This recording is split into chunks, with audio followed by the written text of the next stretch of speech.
Let's do this thing.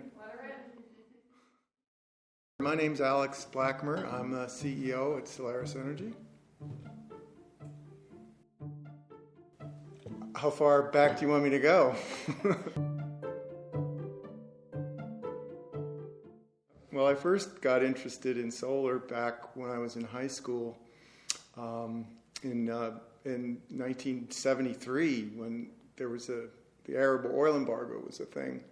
All of a sudden, everybody was there was gas shortages everywhere and energy shortages everywhere. So everybody started becoming aware of energy. I remember looking into the American Solar Energy Society back there in my high school library, ACES, which is still around, and reading Solar Today magazine and thinking, wow, there ought to be some way we can replace some of this oil with solar. So that was a long way back. And then I built my first passive solar home in 1976. So a long time ago. It's kind of when it first started.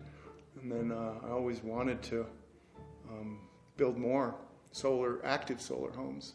But it wasn't until I moved to Colorado in '94 that I actually started a business building off-grid solar homes called Enersol.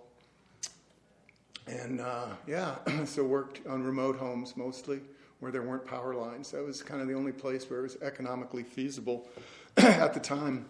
So instead of bringing in power lines, you could build a rudimentary solar system for about the same amount of money as it would cost to bring in power lines. So then it was like payback on day one. So that's how I really got into it, was building those off-grid solar homes through the 90s.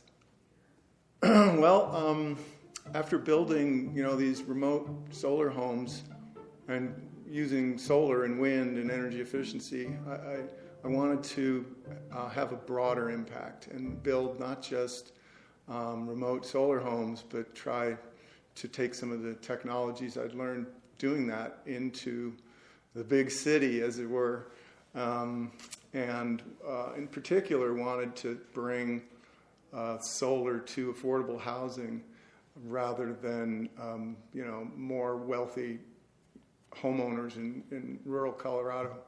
So I started the Atmosphere Conservancy, which is a nonprofit, in order to do that, and got some grants from what was then the Governor's Energy Office in Colorado, and some donations, because the Atmosphere Conservancy was a nonprofit and people could make tax-deductible donations. So took those funds and did some projects with the Fort Collins Housing Authority initially on multifamily affordable housing, using photovoltaics, PV solar, as well as solar thermal, because solar thermal was much more of a thing back then because PV was still a lot more expensive.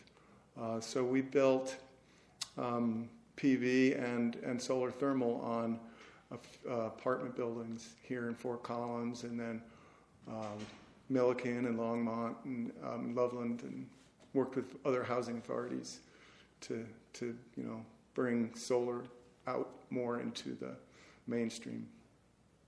In 2009, I believe it was, the American Recovery Act came out, which introduced direct pay for tax credits, which was an awesome thing. You could get cash instead of having to deal with selling tax credits. Nonprofits were, of course, not eligible for that. So I needed to form a for-profit entity that could monetize those tax credits through the direct pay. So that's where Solaris came in. Solaris Energy, meaning derived from the idea that solar is energy. That's why I formed Solaris out of the Atmosphere Conservancy in order to monetize those tax credits. Oh boy, there's so many. It's really hard, to list. Some of my early supporters, Justin Bizdick and John Long, were really essential in getting the Atmosphere Conservancy going. And then, in Solaris, the whole crew is an essential partner.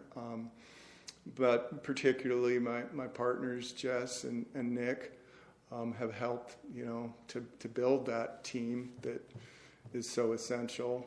Then there have been other great partners like CSU, Colorado State Universities.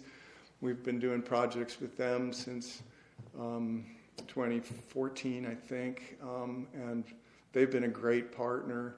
And then we have a whole stable full of EPC partners that are just great to work with, and then they're bankers, and the network is huge.